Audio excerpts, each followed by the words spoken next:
The old woman offered her some pieces of bean cake, but Emma declined, insisting on continuing her journey to the city. The old woman thanked her and gave her a tiny pouch made from leather skin. "My daughter, when you get to the palace, give this tiny gift to the king and do not open it until you get to the palace." Emma collected the gift and hurried on. At the palace, celebrations were ongoing. There were varieties of food and drinks. Ego got to the palace and was directed to where the other maidens were. She was served with food and drinks. She said to herself, "When I become the queen, I will have all this to myself."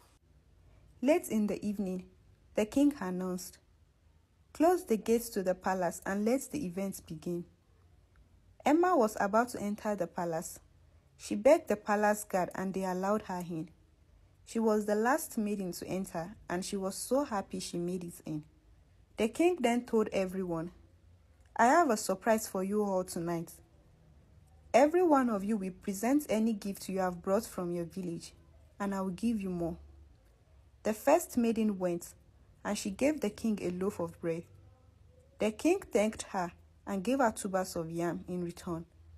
The second maiden went, gave the king fine woven cloths. The king collected it and thanked her.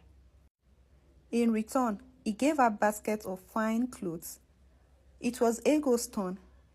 She knew she didn't bring any presents for the king. She thought of what to do. "I will cry and pretend as if someone had stolen my present. I can't lose out on the amazing gift the king is sharing."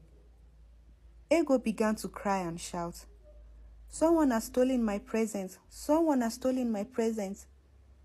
I had come along with the best present from the village, but someone has stolen it." Everyone was shocked.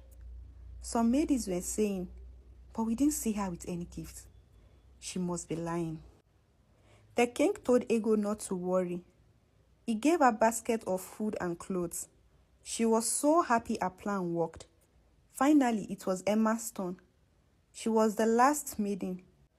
The king said to her, "Where is your present?" She brought out the animal-skinned pouch the old woman had given to her and handed it over to the king. The king collected it and said, "What is your name, dear one?" "I'm Emma, my king," she replied.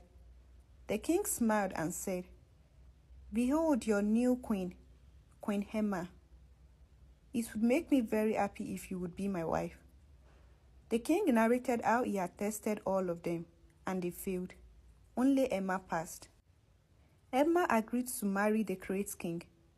There was great wedding ceremony, and Ego returned back to the village sad.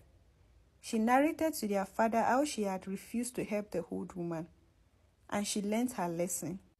Moral of the story: true kindness and humility are more valuable than external beauty or manipulative tactics. Emma's genuine compassion ultimately led her to becoming the queen.